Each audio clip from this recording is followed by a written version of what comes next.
எல்லாருக்கும் வணக்கம். எல்லாரும் எப்படி இருக்கிறீங்க? இன்னைக்கு ஒரு டிஃப்ரெண்டான ரெசிபியோட வந்திருக்கேங்க. பன்னீர் ரெசிபி தான், அச்சாரி பன்னீர் கிரேவி.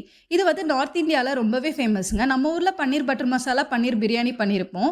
ஆனால் இந்த கிரேவி பண்ணி பாருங்கள், அடிக்கடி பண்ணுவீங்க. இது 3 ஸ்டெப் ப்ராசஸ்ங்க. ஃபஸ்ட்டு வந்து மசாலாவை ட்ரை ரோஸ்ட் பண்ணி அரைச்சிக்கலாம். ஒரு குட்டி பேனை சூடு பண்ணிவிட்டு அதில் வந்து 1/2 டீஸ்பூன் போல் வெந்தயம், 1 டீஸ்பூன் சீரகம், 1 டீஸ்பூன் கடுகு, 2 டீஸ்பூன் போல் சோம்பு, 6லேருந்து 7 வந்து விதை நீக்கின காஷ்மீரி மிளகாய் எல்லாம் நல்லா 10 நிமிஷம் ட்ரை ரோஸ்ட் பண்ணி எடுத்துக்கிட்டு ஒரு மிக்சர் ஜாரில் ட்ரான்ஸ்ஃபர் பண்ணிவிட்டு 1 டீஸ்பூன் போல் சாட் மசாலா, 1 டீஸ்பூன் போல் பிளாக் சால்ட்டுன்னு கடையில் வைக்கும், அது தேவையான அளவு உப்பு சேர்த்து குறைன்னு அரைச்சி எடுத்து உரமாக வச்சுக்கோங்க. இப்போ செகண்ட் ஸ்டெப் வந்து பன்னீரை டாஸ் பண்ணி எடுத்துக்கணும். இந்த கிரேவிக்கு ஃபுல்லாகவே வந்து மஸ்டர்ட் ஆயில், அதாவது கடுகு எண்ணெயில் தான் பண்ணணும்.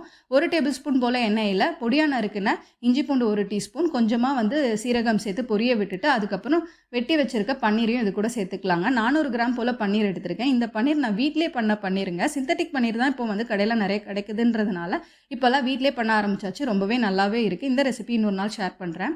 பன்னீர் இந்த அளவுக்கு லைட்டாக ப்ரௌனாக வந்த உடனே நறுக்கி வச்சுருக்க வெங்காயம், தக்காளி, அதுக்கப்புறமா கேப்சிகம், அப்புறம் ஜிஞ்சர் சேர்த்துக்கலாம். இந்த அளவு தான் வெங்காயம், தக்காளி, கேப்சிகம் வந்து சேர்க்கணும். இது கூடவே வந்து கொஞ்சமாக உப்பு சேர்த்துட்டு மஞ்சப்பொடி, காஷ்மீரி மிளகாய்த்தூள், தனியாத்தூளை சேர்த்துட்டு நல்லா டாஸ் பண்ணி எடுத்துக்கலாம். 2 டீஸ்பூன் நம்ம அரைச்சி வச்சுருந்தா அச்சாரி மசாலாலேருந்து சேர்த்துக்கிட்டாச்சுங்க.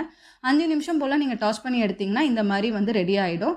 அதில் இருக்க வெஜிடபிள்ஸ்லாம் ரொம்பவும் குக் ஆகிடக்கூடாது, க்ரன்ச்சியாக தான் இருக்கணும். இப்போ தேர்ட் ஸ்டெப்பு கிரேவி பண்ண ஆரம்பிச்சிடலாம். ஒரு டீப் பேன் எடுத்துக்கோங்க. அதில் 2 டேபிள் ஸ்பூன் மஸ்டர்ட் ஆயில் சேர்த்துக்கலாம், கடுகு எண்ணெய். அதில் வந்து 1 டீஸ்பூன் கடுகு, 1 டீஸ்பூன் சீரகம், அதுக்கப்புறமா பொடியாக நறுக்குன இஞ்சி பூண்டு பச்சை மிளகாய் சேர்த்து வதக்கி எடுத்துட்டு 4 பெரிய வெங்காயம் பொடியாக நறுக்குனது சேர்த்துக்கலாம். இது கூடவே இஞ்சி பூண்டு பச்சை மிளகாய் சேர்த்து அரைச்ச பேஸ்ட், அது 1 டீஸ்பூன் போல் சேர்த்துட்டு நல்லா வதக்கி எடுத்துக்கோங்க. அப்புறம் 1/2 தக்காளி சேர்த்துட்டு உப்பு தேவையான அளவு சேர்த்துட்டு நல்லா குழையிற வரைக்கும் வேக விடுங்க. இது கூடவே கொஞ்சமாக கொத்தமல்லியும் சேர்த்துக்கலாம், நல்லா ஃப்ளேவர் நல்லா இருக்குங்க. மசாலா ஐட்டம் சேர்க்க ஆரம்பிச்சிடலாம். கொஞ்சமாக மஞ்சப்பொடி, காஷ்மீரி மிளகாய்த்தூள், தனியாத்தூள், நம்ம மிச்சம் இருக்கிற அச்சாரி மசாலா ஃபுல்லாகவும் இது கூட சேர்த்துக்கலாம். மசாலா ஐட்டம்ஸ்லாம் சேர்க்க ஆரம்பித்து அதில் எண்ணெய் பிரிஞ்சு வரணுங்க, அது வரைக்கும் நல்லா வதக்கி எடுத்துக்கலாம். இப்போ இந்த ஸ்டேஜ் வந்த உடனே வந்து 1/2 கப்லேருந்து 3/4 கப்பு போல் தண்ணி ஊற்றி நல்லா கொதிக்க வைங்க. நம்ம ஊற்றின தண்ணி எல்லாம் உறிஞ்சு நல்லா கொதிச்சு வரணும். லிட்டெல்லாம் க்ளோஸ் பண்ண தேவையில்ல. இந்த அளவுக்கு வந்த உடனே நம்ம டாஸ் பண்ணி வச்சுருந்த பன்னீர்லாம் இது கூட சேர்த்துக்கலாம். கொஞ்சமாக வந்து ஜிஞ்சரை லாங்காக ஸ்லைஸ் பண்ணி வச்சுருக்கேன், அதையும் சேர்த்துக்கலாம். நல்லா ஃப்ளேவர் நல்லாயிருக்கும், க்ரன்ச்சியாக. இது கூட லாஸ்ட்டாக வந்து ஒரு 1/4 கப் போல் தண்ணி, 100 ml போல் ஃப்ரெஷ் க்ரீம் சேர்த்துருக்கேன். கொஞ்சமாக கொத்தமல்லி எல்லாம் தூவி விட்டுட்டு ஒரு 10 மினிட்ஸ் போல் சிம்மில் வச்சுருங்க. அதுக்கப்புறமா சூப்பரான அச்சாரி பன்னீர் ரெடிங்க.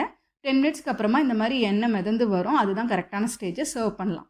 இது வந்து ரைஸு, ஜீரா ரைஸ், பரோட்டா கூட, சப்பாத்தி கூடலாம் ரொம்பவே நல்லாயிருக்கும். இந்த நார்த் இந்தியன் ஸ்டைல் அச்சாரி பன்னீர் நீங்களும் ட்ரை பண்ணி பாருங்கள், சூப்பராக இருக்கும். தேங்க்ஸ் ஃபார் வாட்சிங் மை வீடியோ. இன்னொரு vlogல பார்க்கலாம்.